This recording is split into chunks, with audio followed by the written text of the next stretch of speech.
Blake 7, The Way Back. The Interviews. Interview 2, Sally Knyvette.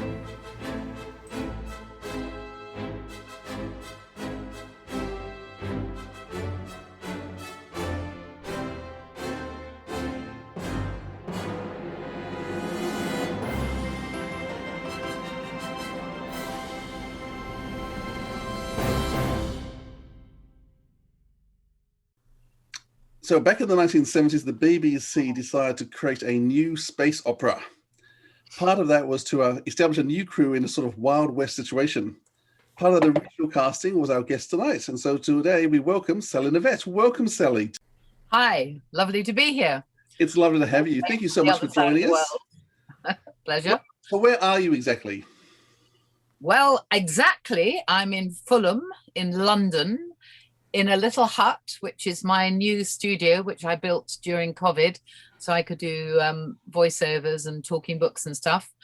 And yeah, so I'm in the middle of London and a long way away from you. Okay, so you live in Fulham now. Can you tell us a bit about where you grew up and about your childhood? I grew up in West Sussex. My dad was a doctor.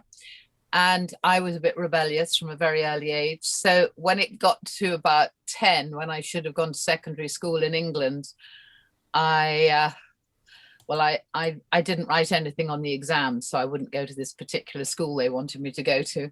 So the sum result of that was they sent me abroad.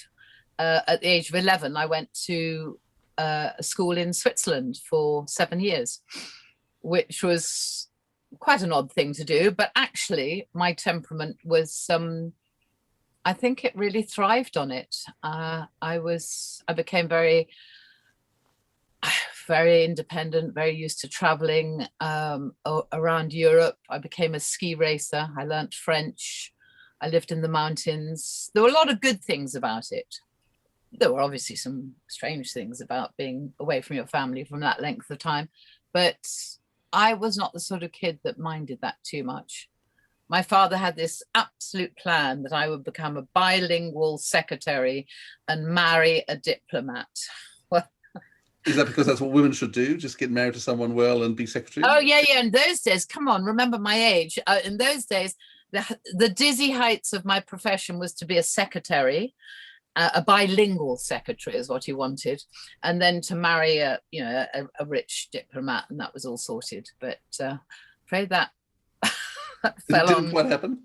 Didn't quite work out for poor old dad. No, I did absolutely the reverse.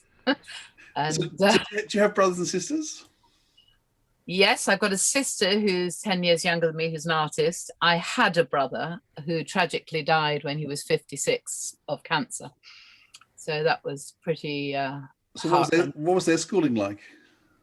My brother went to a very smart public school called Rugby, which I don't think did him any good at all. And the school I was meant to go to was the sister school of that, but they stupidly took me to see it before I did my exam. I took one look at that. I thought, I'm not going there. So that's why I left all my exam papers absolutely blank. And I mean, this is absolute verbatim. I was so scared of telling my dad. I didn't tell him until I was 40 that I'd left those papers blank. What did he say then? Well, that was very stupid, wasn't it? So, yeah. So, I mean, I was a rebel from the beginning, but he learnt to like it later on. But yeah, I mean, being an actress was not even on the cards. It would have been a horrific idea for him. So is being an actress partly in rebellion to him? Why did you decide to go? No, nothing rebellion. No. I mean, I lived in France after Switzerland for 3 years, and then he said, you've got to go to a secretarial college. And I lasted for about 4 months and I got thrown out. I absolutely hated it. And it was everything I knew it would be. And then I started running a French restaurant in London with some friends who'd come over from France. And it took off. It was a place called the Gasworks, and it was very popular. And we became very successful. And while I was there, a friend of mine walked in the door called Tilly Tremaine, who was married to Trevor Precock, the actor. She said, guess what I'm doing? I'm acting. I said, really? She said, you would love it. You'd love it. I said, well, how can I become an actor? And she said, come and meet my teacher. So that's how I started. I went in secret to have lessons with her teacher, who was a wonderful woman called Beryl Cook. And I started doing Shakespeare and poetry with her. But it had to be in secret because my parents would have gone ballistic. And then it came to about 2 years in, and that I realized I really wanted to try my hand at acting, having studied with her privately for a couple of years. It cost £1 a week, which it's about $1, I think. It was not expensive. And I was still running a restaurant while I was doing it. After 2 years, my little sister found a tape of me doing, it was a speech from Winter's Tale, Perdita's speech from Winter's Tale. And my father walked into her room and she tried to hide it. And he saw it and he took it from her. And then he discovered I was doing these Shakespearean speeches. And then it was all blown open. He found out what I was up to. He was very shocked. And by that time, I was completely determined what I wanted to do. I must have been about 21, 22. And I said, well, I want you to meet my drama teacher. And that's when it all changed, because I took her to see my parents and she was very dignified. She was the first Mrs. Freddie Eynsford Hill in My Fair Lady on stage. She was a wonderful, wonderful actress and a great, great character. I took her to see my parents and they sort of began to relax on it. And they said, well, you're obviously going to do this. And that's how I started. I started and went into rep almost immediately. So your training was all private training? No, you didn't go to drama school? Wasn't private training. In those days, in the early 70s, we had a wonderful system called the Repertory system, which many older actors cut their teeth on. Basically, you would work in a different town at a theatre and you'd do a season. You might do 4 or 5 plays. I worked in Ipswich and Sheffield and York and Farnham, lots of different places, and you'd be booked for a season. And so you'd do one play and then 2 weeks later you put on another play. So you're always doing a play at night and you're rehearsing another one during the day. So for a 20-year-old young aspiring actor, that was absolute bliss and very hard work, because you were non-stop learning and performing. But that's where we cut our teeth. And many a good actor would say Repertory is probably the best way to learn your craft. All theatre. So did you have a method for remembering lines? Because if you've got so much in your head, how did you keep it in there? Oh, everybody. Well, at that age, you've got such a good brain. You remember it. And yeah, no, I mean, it's not really about remembering lines. It's, people often ask that question. It's about working out what you're doing all the time. What's my action? What am I trying to do to you? At the moment, I'm explaining. So I'm thinking about, okay, so I'm explaining this bit to him, and then I'm rejecting, and then I'm attacking, and then so it's about looking at your intentions underlying the words. And once you've worked out in your head what the underlying intentions are and actions, it makes the script very easy to learn, as long as it's well written. If it's badly written, which I have had to suffer a few times, it's more difficult. But well-written scripts, I mean, Shakespeare's easy to learn if you know what you're doing underneath. What are your intentions? What do I want from this character? That's what we're all doing all the time in life. What do I want? You want me to do this interview.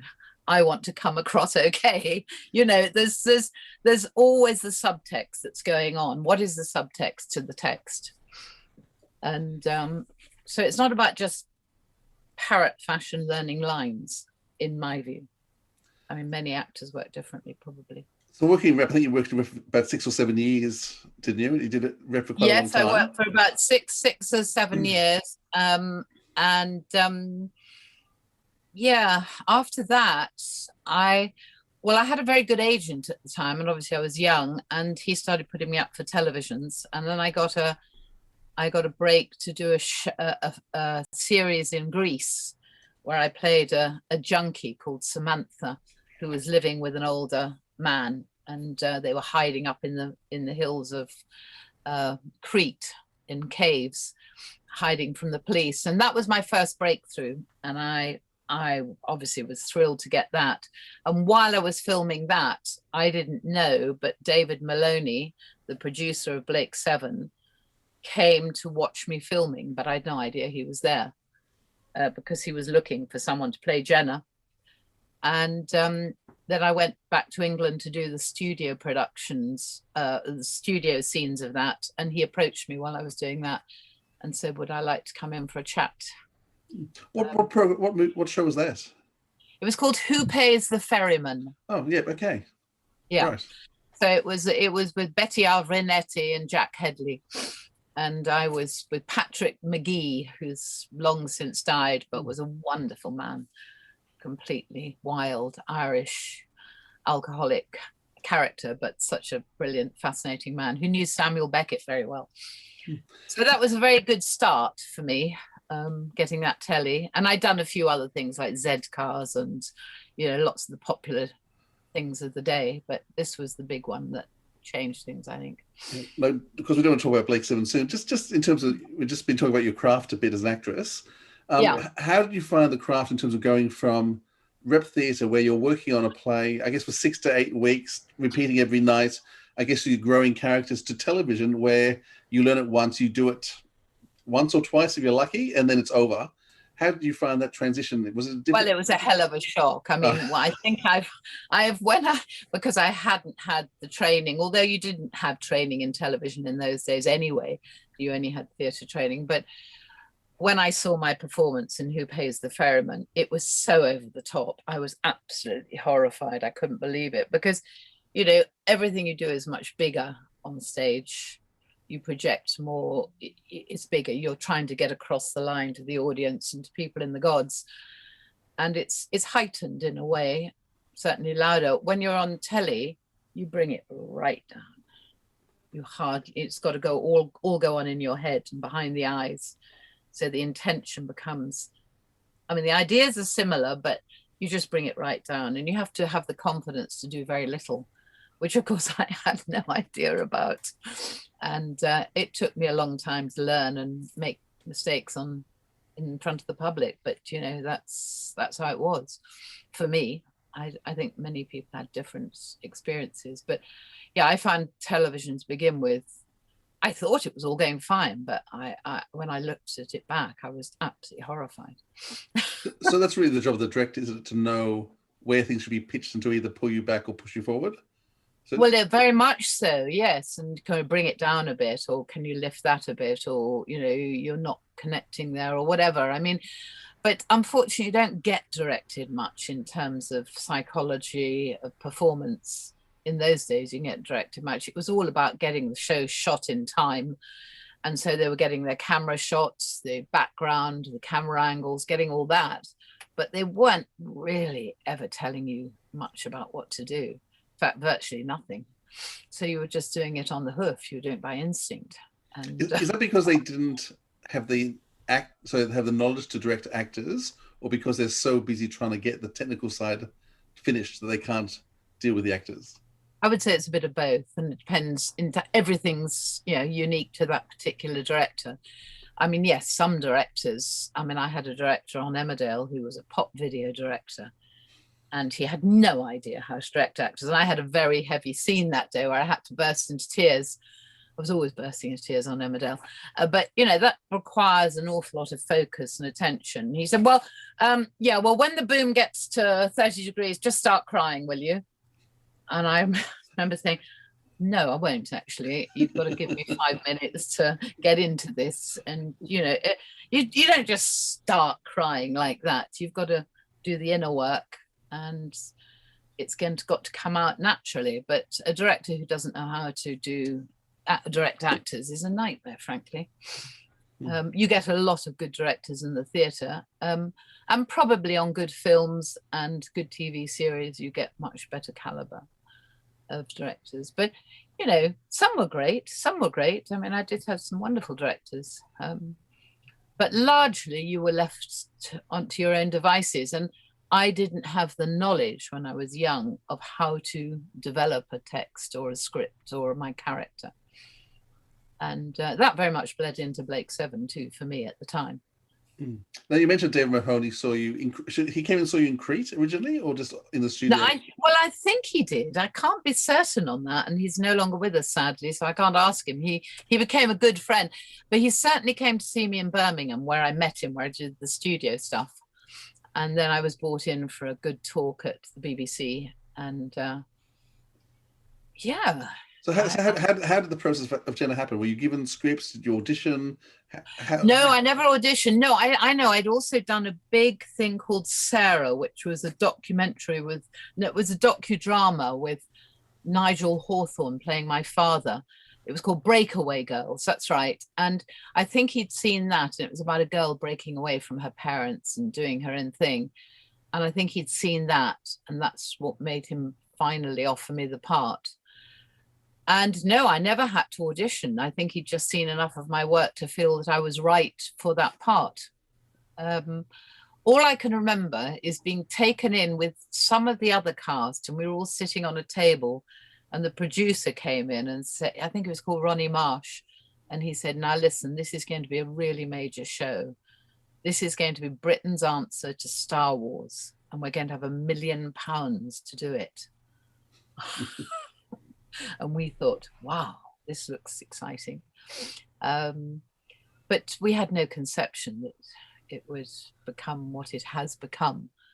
And you don't, you just get on with the job and you work from day to day under the given circumstances. But I was very pleased to get it, obviously. What was your view of science fiction generally? Did you enjoy it, or was it something you had no interest in at all? No, I had no interest at all, and I was absolutely appalling. I'm afraid I love Shakespeare, and I didn't ever read science fiction. And in fact, I got hauled up by the producer for giving an interview to some newspaper saying Sally hates sci-fi, and I got into terrible trouble. I have to say my view has completely changed now. And this is honest, and not just because I'm talking to you. It's, I can now see the brilliance of sci-fi. I mean, much more than I could at that age. I just hadn't been subjected to it. I couldn't understand why it was so popular, really, and important. I like deep psychological dramas and things that were, the series that really galvanized me to wanting to become an actress, apart from meeting Tilly in the restaurant, was seeing Judi Dench play Talking to a Stranger in the early 70s. And that to me was brilliant. It was all about a girl who had a very dysfunctional parenting and problems. And it was how on earth she was going to have a life with this sort of background. And that to me was where my heart lay, rather than spaceships at the time. But I soon got used to it, and I can't say I didn't enjoy it. I did enjoy it a lot. So what were your first impressions of the cast? Did you know any of them beforehand at all? Didn't know anybody, not a soul. Do you know, I couldn't possibly tell you my first impressions. All I can remember is that we had a really, really good team, and we got on very well. Jan, who I saw yesterday, is still a great friend. We went to the movies together last night, Jan Chappell. So we're still, after all this time, apart from being survivors, we are still very close friends. I got on with Gareth terribly well. We used to have a lot of fun. I sometimes think that must have come over, even though we weren't joking on screen, but we were very closely knit, and we were working under a lot of pressure. And for me, in scenarios that I'd never, ever done before, I'd never been in what Paul Darius said, you've got to learn about a 5-camera studio, Sally. I said, well, how do I learn about that? Well, you'll learn eventually. And it wasn't very helpful. But I had no idea, in those days, you had 5 cameras on you, and the more you understood how to work in front of those cameras, the better your performance would be. But I'm afraid I didn't really know what I was doing in those days. Now, my understanding is you were given like 4 scripts at a go. You had to learn the 4 scripts. You do all the because the Liberator set was so huge and complex. You had to film every script in that set for a week, going backwards and forwards between stories. Is that sort of how it was happening? Was it just total mishmash? Not quite like that. I mean, we did one. We did in the studio. We did 1 episode at a time. Okay. And we rehearsed it in the rehearsal room, and then we'd go into the BBC on the day of recording, and we'd have supper, which God knows why we'd have supper beforehand. We had supper, and then you had the 2 or 3 hours time slot to record what we'd rehearsed in the rehearsal room. But that was for the inside shots, the Liberator shots. We then had location stuff where you go away for 2 weeks. Or maybe it wasn't as long as that. I can't remember now. Maybe it was a few days probably. And you go down to anywhere like Wookey Hole or Salisbury, Army Plains, or Dorking chalk pits, anywhere that could be conceived to be an outside location of a planet that we'd just arrived on. And these were done, from my recollection, those were done with virtually no rehearsal. That was for the sort of OB, outside broadcast, they used to call it. We didn't have much rehearsal. You just sort of did it. So it was a very, very odd combination of things. Massive pressure running up to the night of studio, and it had to be got in on time in those few hours. And if something went wrong, like one of the special effects blew up, or one of my angle poise lamp boosters fell off in my hand, we'd be losing valuable time to do the scene. And that awful feeling at the end of the evening when we've got 5 minutes left, come on, go, we've got to get that in, because if you went into overtime, it was obviously massive amounts of money, and they couldn't afford to go into overtime. And again, if you were on outside broadcast, the weather suddenly became bad. I remember when we did an episode about moon discs, we were pulling these moon discs along the sand.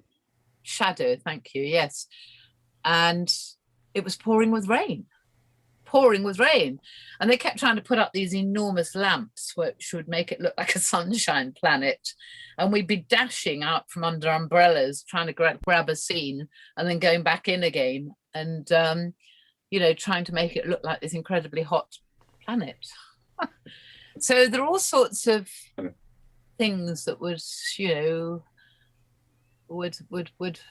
cause problems. And very often the actual dialogue you had, or, the scenes you had to play, were done under pressure because special effects or weather or time constraints were not working with us. So it was quite pressurized, but we never, to my knowledge, did 2 or 3 episodes at once, which I did massively in Emmerdale, but we never did that in Blake 7. But it was exciting, and I was learning on the hoof. I was learning my trade. Quality of the scripts, what was your opinion of the scripts? Well, to begin with, I thought they were pretty good. Again, because I didn't have the knowledge of how to make a scriptwriter write for me in those days. I just took them at face value, and I probably didn't, if I'm absolutely honest, I didn't read the scripts in depth like I would now. I probably read them 3 or 4 times now, and make up a whole world. In those days, you'd look at your scenes and you say, yes, that's that and that.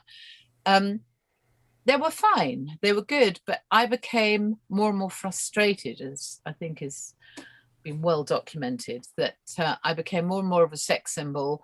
I wanted to be this intergalactic space pirate and feisty woman who could do all the special effects like Sigourney Weaver.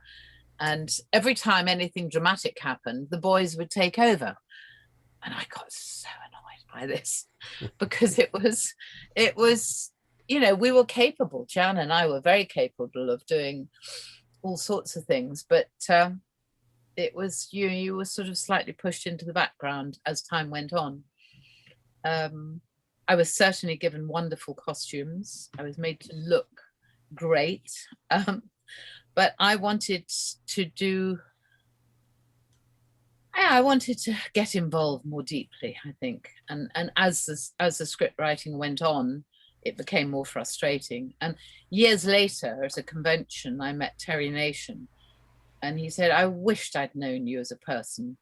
He said, because I felt I wrote well for the men. I wasn't so good at writing for the women. And if I'd known the sort of spirited person you were, I could have written a lot more for you. It was a very sweet thing to say, because it was a sort of acknowledgement that the girls were sort of different levels of sex symbol or dominatrix or whatever, you know. I don't think Terry ever writes women well in anything. If he even But has he actually, but for him to admit it to me and to be that honest and straight, I thought was very sweet. And I mean, it made an enormous impact on my life, all that, because, you know, it was very much the 70s at the BBC, where the men dominated anyway, and you were, don't worry your fluffy little head about anything, just go and, you know, look pretty. And you, I just got very frustrated, and that's why I left. And I decided to go to university and stop acting, actually, at the time. That changed later, but I did stop for 3 years. So there was no opportunity in those days to say speak with David Maloney about how you were feeling, and there's no input whatsoever. I think I probably made so. I never remember. I was very young and I was very insecure, and I was a bit frightened of saying things. But I did. Oh, looking through. Oh no, I'm saying the same things again this week. Same things. God, you know. And I did make it known, but it wasn't. I didn't feel it was heard. And certainly after, but also I think, you know, I could have done more as an actress to make them come to me more if I'd known more about the skills of acting. But it was my first big thing, and I just didn't know enough. God, now I could. But I you know, I was very fond of David. He was a lovely man, and indeed a lot of the directors were really, really terrific.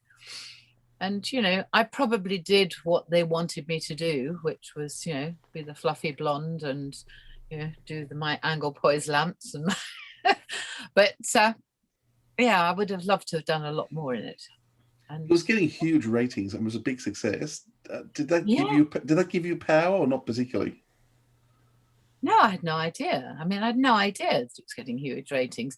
You didn't have social media in those days.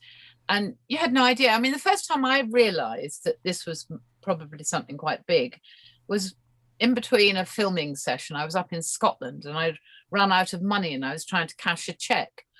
And I handed this check over. They said, no, you haven't got any ID. And then somebody's face popped up and went whisper, whisper. And, oh, hang on a minute. No, we can cash your check. I said, well, what? Well, are you the actress in Bake 7? I said, yes. And so they suddenly cashed my check. But that was the first time it really sunk in that, you know, I was in Scotland and that something obviously quite powerful was happening. But you weren't aware of it. You just weren't aware of it in the way that I would be now. I mean, now you have every understanding of how many. I had no idea we would get. Was it 10 million we used to go out to? I think. Yeah, yes, at least 10 million. Hadn't a clue. I was just going about my daily business and life, and, you know, coping with, excuse me, with the filming. So when you decided to leave, was there any pressure to try and keep you to stay, or it was just okay? No, I made it a fait accompli. I'd signed on for university. I said, that's it, I'm going. I'm sorry. I didn't give them an option. Gareth was leaving at the same time. We were both leaving at the same time. I can't remember his reasons. I think he just wanted to develop his career in different ways. And as I say, I wanted to go to university, but I don't think it sunk in, because I remember Fia Lorimer, who was one of the producers, saying, or directors, saying at the leaving party when I left, he said, well, thank you for being such a vivacious and fun member of the cast, and good luck with your O-levels. Now, O-levels are the sort of exams you do as a teenager. Yeah. I mean, that was sort of, there was slightly that attitude in the BBC. You know, girls took O-levels and never very bright and you wouldn't get on anywhere. I mean, he didn't mean it maliciously at all, but I was a bit taken aback because I'd worked very hard to get into university on the quiet. And anyway, no, it was a fait accompli. I decided that was it. And so did you go to university because the experience just wasn't good, or you just felt like a new change and grow yourself? I felt I had a boyfriend who was at Oxford. I felt undereducated. I was very disenchanted with the ethos at the BBC. And I was quite alarmed at the machinery of so-called celebrity, which seemed to be pushing us in a certain way. So there were combinations of issues, but primarily I wanted to really challenge myself and see if I could do an English degree and major in Shakespeare, because Shakespeare had been my love. Remember, I'd done a lot of Shakespeare in Repertory theatre and had always loved it, but always felt a bit insecure about it. Anyway, I took evening classes and got my A-levels, not my O-levels, and I got into London University as a mature student.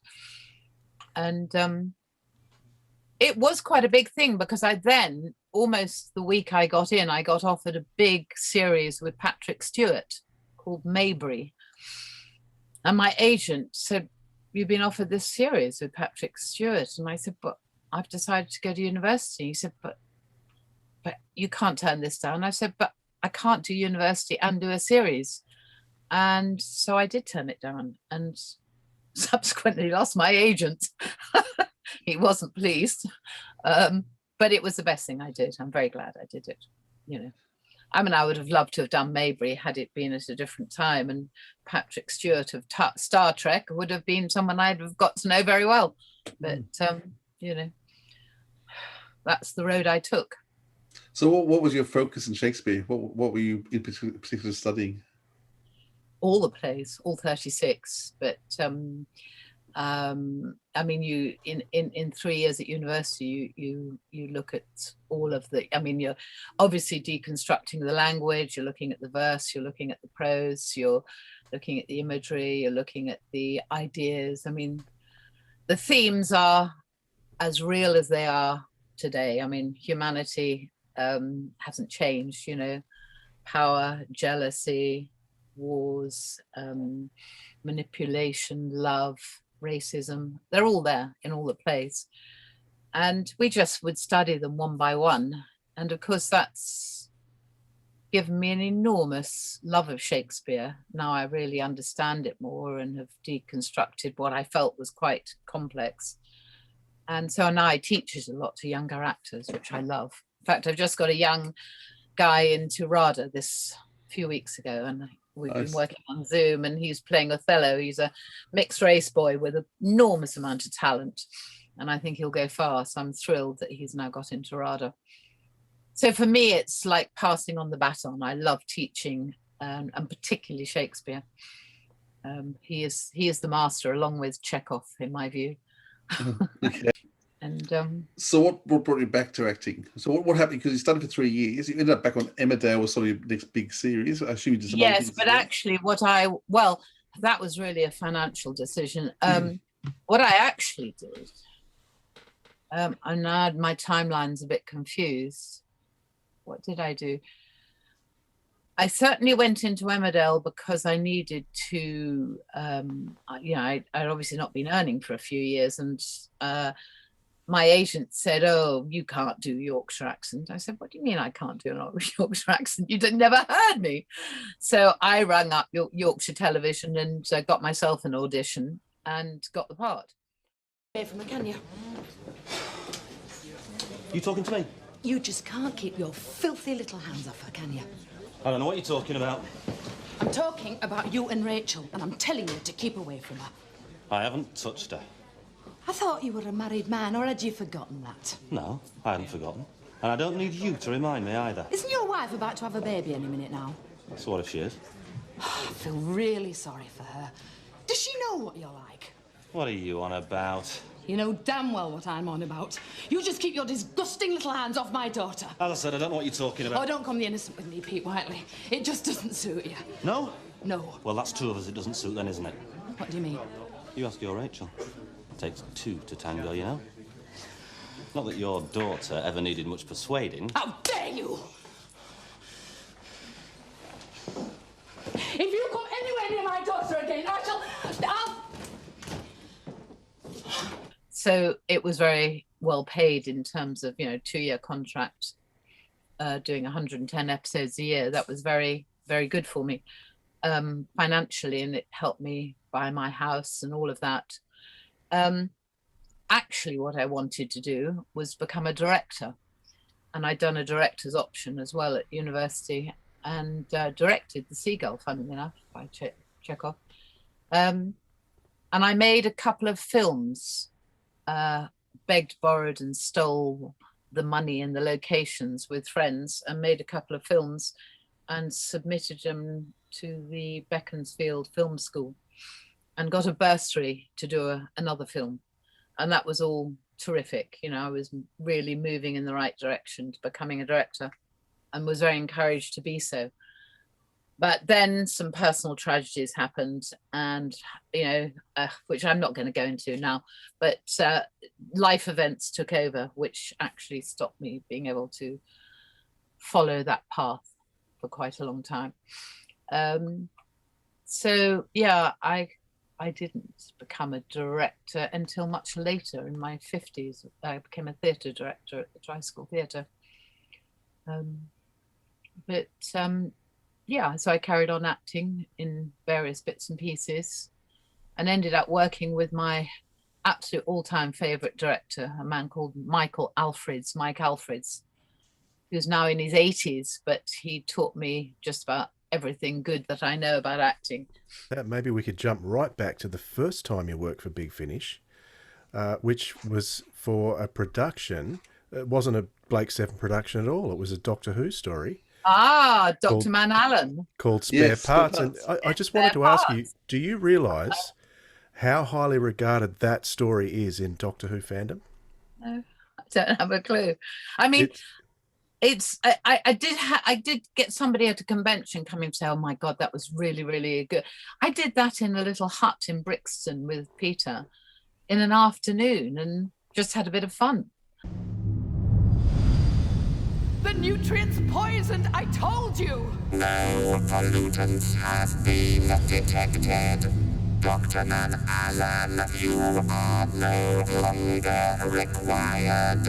Reporting. The service crew need orders. I will not be dismissed! Mondas must avoid the nebula. The service crew must activate the propulsion system now. You agreed that processing was restricted to specialized workers! Processing is extended to the full population. We must survive. The propulsion system must take precedence. And the city roof, or will be frozen alive in hours! Guards, remove Dr. Man Allen. What about children? Where will they come from? No women, no men! You can't neuter the whole population! Get off me! Shane, can't you stop this? All power will be directed to processing. That is the future, our future. But it's obviously done rather well. Out of 1,000 or more productions that Big Fish have put out, that's in the top 5 of every fan. It's massive. It's massive. So, Everyone said it's Peter's best story he ever did.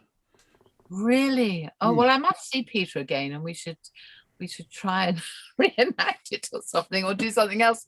But how funny! How incredible! Yeah, I mean, I have no idea how I even got that job. What was I doing something in Doctor Who? I have no idea. All I know, it was in a hut in Brixton, and I can vaguely remember doing it. But that's, I'm afraid, all I know.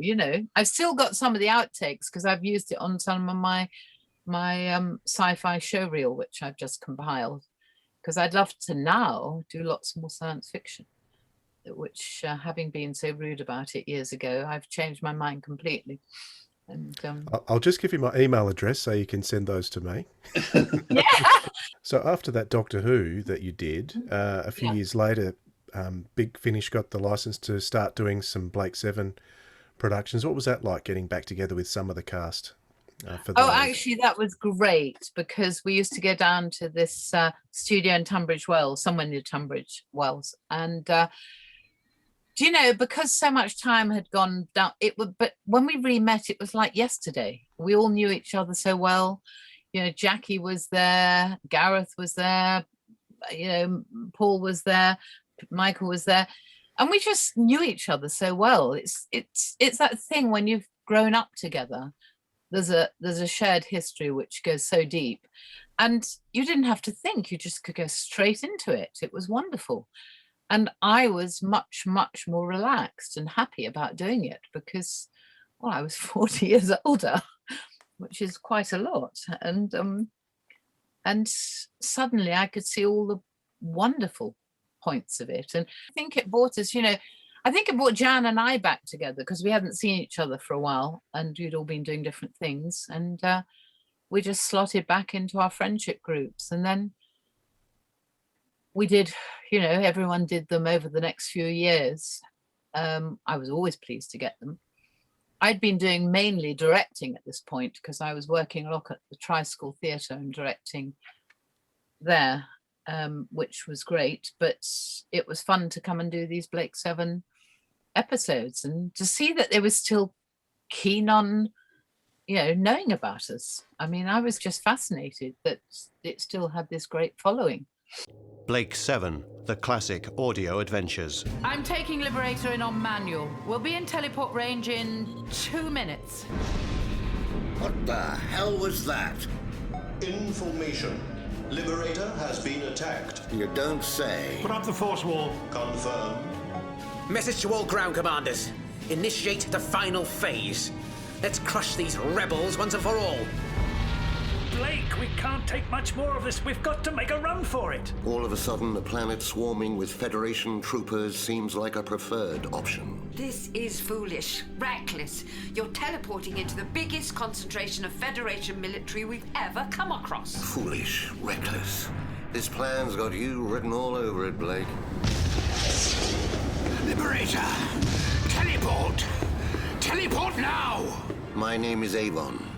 Kerr Avon. Kerr Avon? You're one of Blake's people. I'm not with his group anymore. We had a falling out. I need teleport now! And then there was one. Our hostage arrives, which may be unnecessary. As a hostage, it's nice to be superfluous. How long have you been here? You don't seem very pleased to see me, Blake.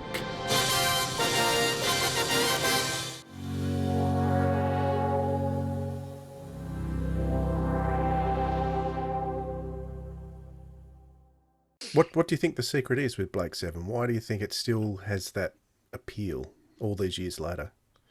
So many things, I think, isn't it?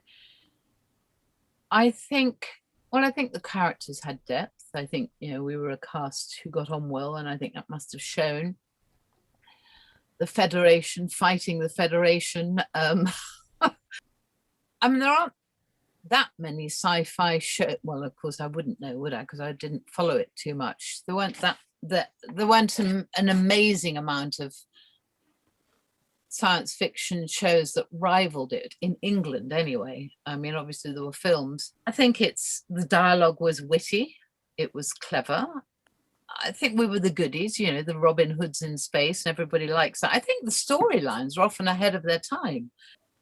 Yeah, I think the models were amazing. I think, you know, at the time, and I still think there's a sort of romance behind it, isn't there, too? I mean, there's one of the freedom fighters going off to help the dispossessed and always coming good and fighting the baddies. All the characters in the show were fantastic in that same way all the way through. So they're all very defined and separate, weren't they? I mean, you had Jackie, and then you had the Travises, and you had the Jan being the telepath, and me being the supposed feisty intergalactic space pirate. um, glamour puss. I think it was the beginning of my journey of becoming a stronger woman, and it empowered me, even though in a funny way, because I was frustrated, it empowered me to become more, not a heavy feminist, but a strong individual woman. And, you know, even though I was frustrated about what I couldn't do, I think you're right. I think if I did actually sit and watch some the other day because I was having to play all of us in the spaceship for an audiobook. So I had to go and remind myself of everybody. And I was actually thinking, oh God, it's not quite as bad as I thought I was. But yeah, I mean, it was a very unique show and there's nothing like it, is there? I mean, since nothing has come anywhere near it as a show, I don't think. It's just so much itself, isn't it? And all the stories I've been doing now for Big Finish and the Venus Planet and things, I'm beginning to see, oh wow, yeah, you can really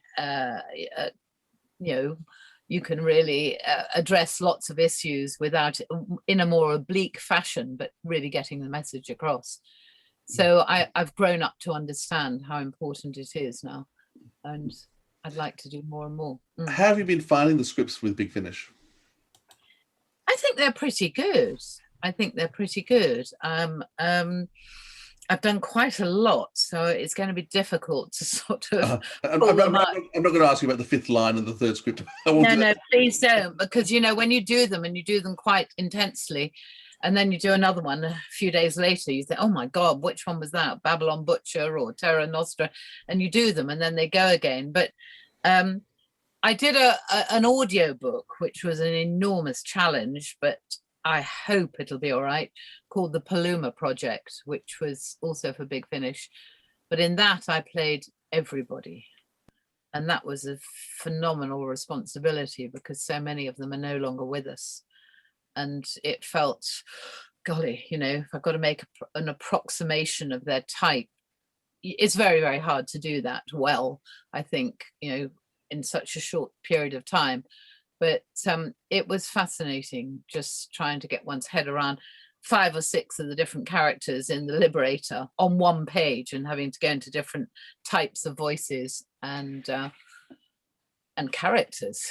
So it's an enormous challenge, but I want to do more and I want to develop that side of my work much more.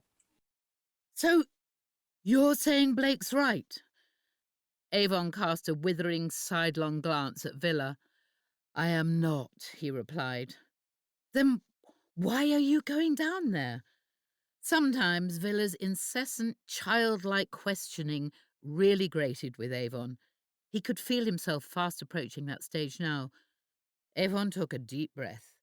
He didn't want to waste unnecessary energy on the man. It doesn't matter what you or Blake think. By teleporting down there, I'm not justifying anyone else's view except my own. You said you didn't like the idea. I don't like the idea of there being an apparent Federation base about which we can find no information. He approached Aurak and activated the flashing box. Anything yet? Be more precise, answered the fussy voice.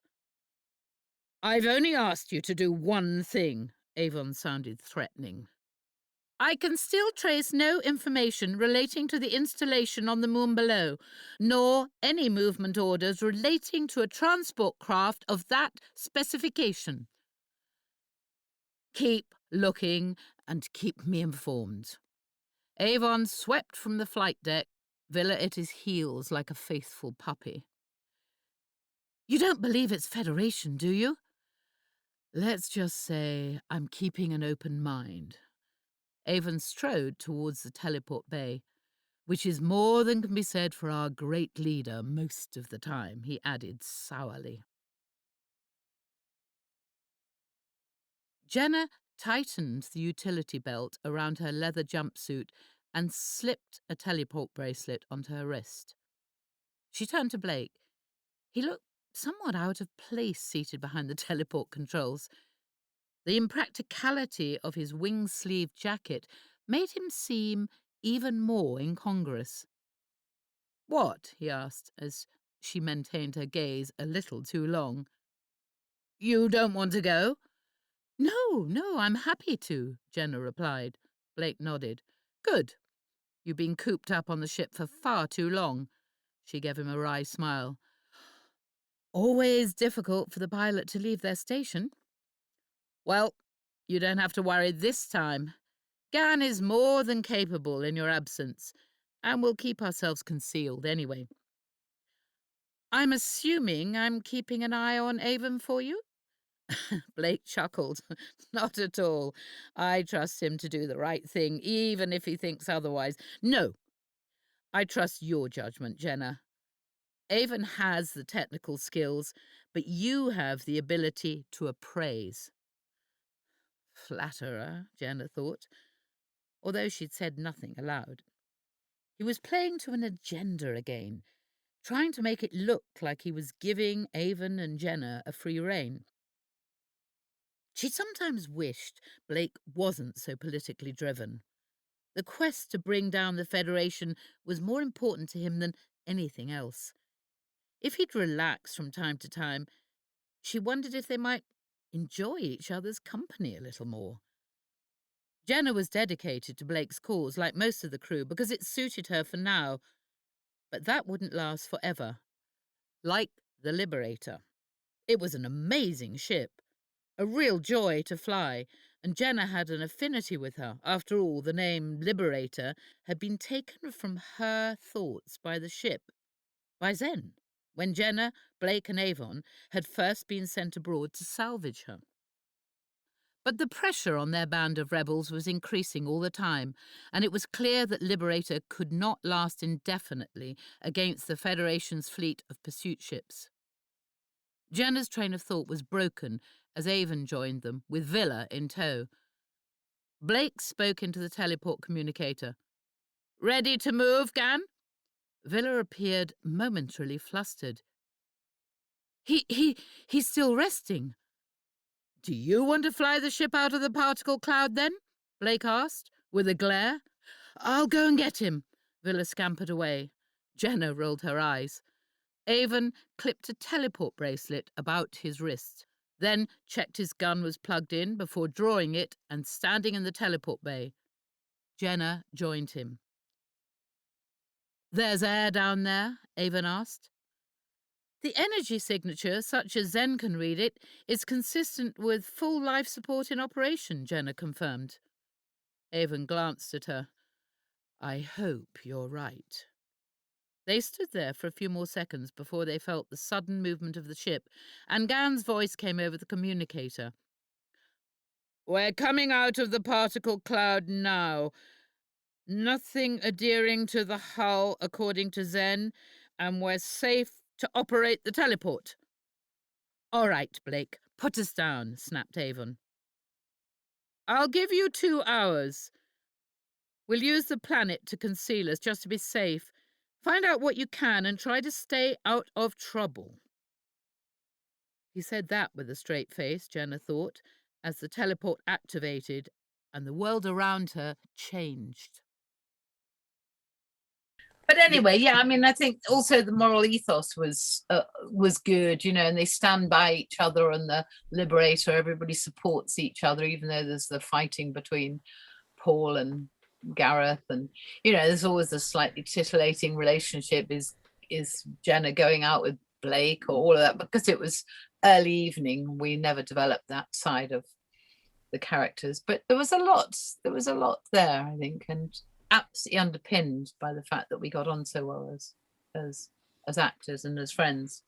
You were talking before about the acting between moving from stage, which was big, to television, which was smaller. What's the technique that moves when you move to just a microphone? As an actress, what are you trying to do? Again, it's learning to do less, not pushing it.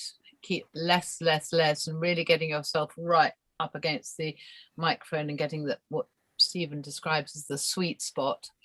So, and then making the pictures with your voice, which is a very different thing because you haven't got your body to do it. So you've got to really color. You've got 26 or 28 notes at our disposal in the human voice, and it's trying to color things without over pushing them and getting the nuance and the emotional intention right.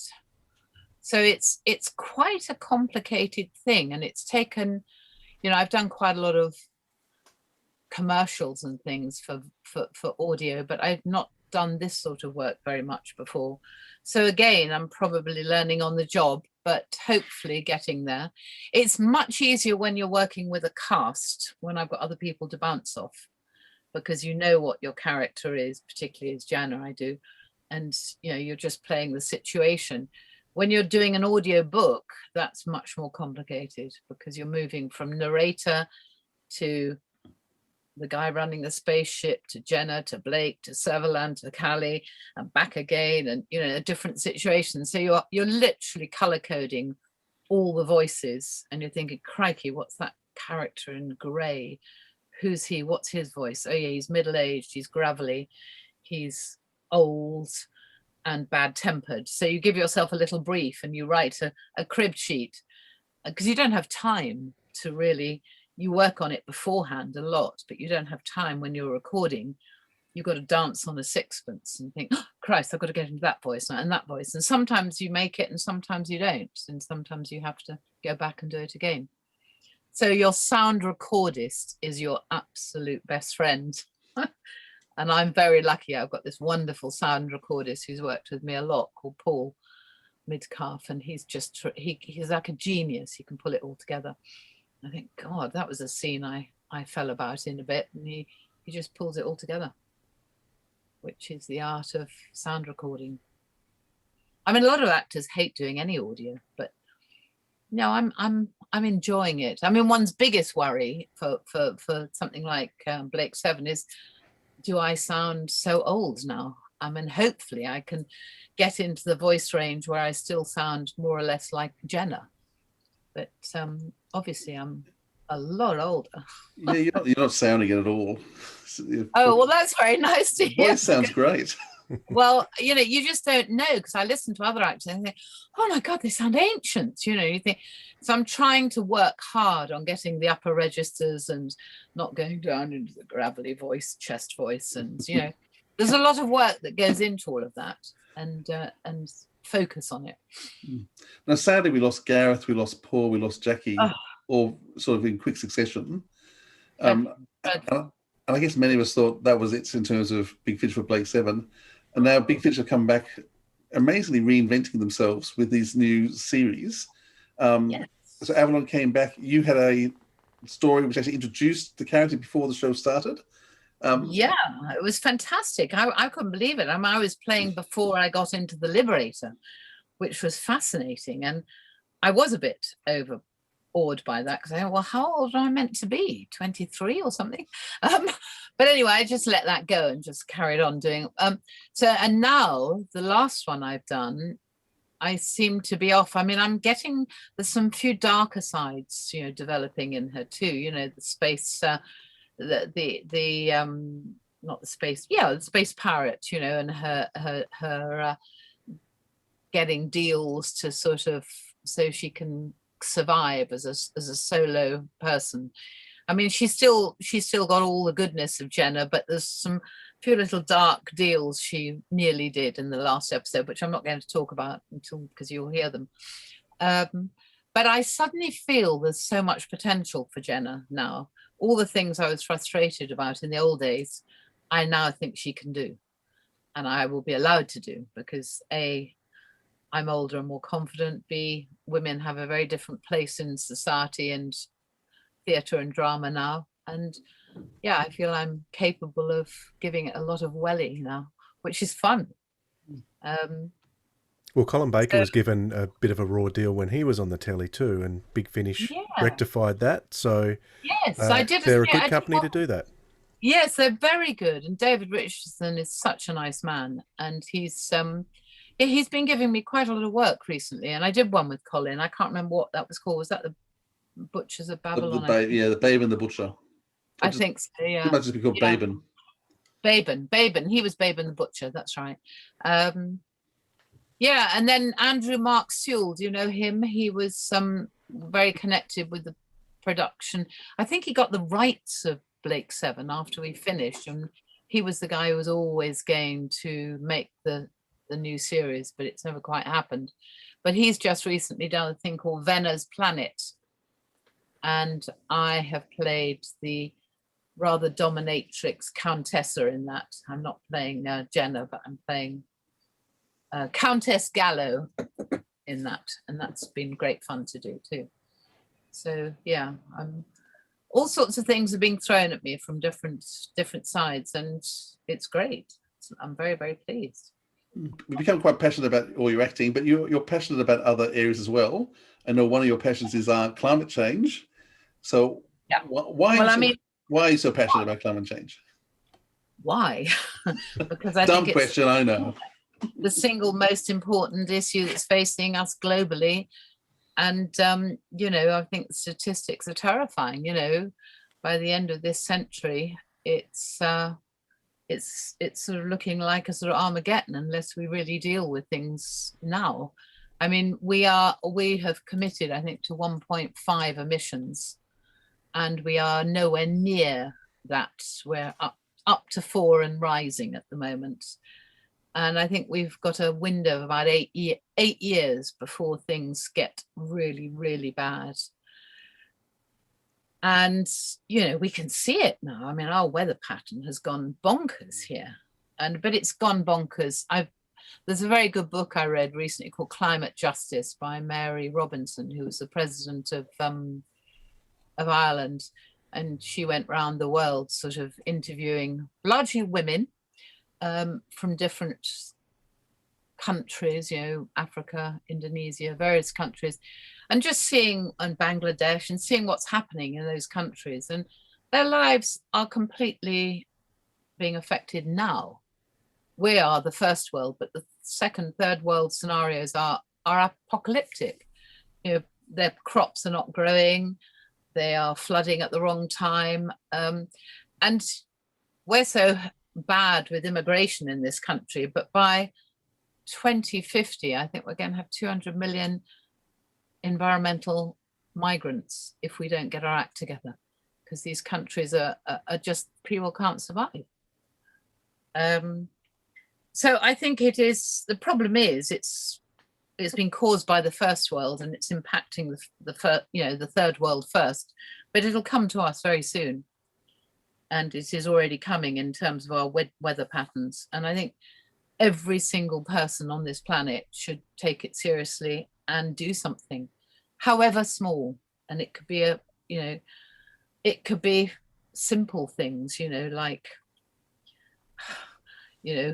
well, I've got a whole list of things here I put down, but I'm about to change my heating. I'm getting rid of gas. I'm trying to ditch the fossil fuels, change our cars if we can to electric, or I cycle everywhere around London. I never use a car.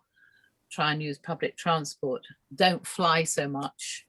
Rewilding, put solar panels on your house, eat less meat, grow your own food, lobby your government, encourage urban canopy around towns and cities so we get more green everywhere.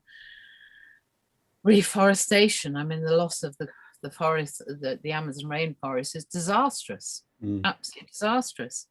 And plastics, plastics, disastrous.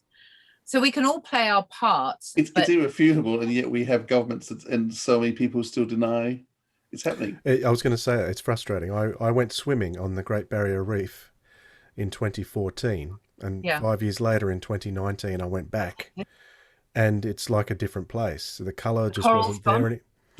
It's not gone, it bleaches. So the bleaches, that's right. Yes, the vibrant colours are sort of just white, and it's incredible. There are still businessmen, politicians still debating whether it's actually real.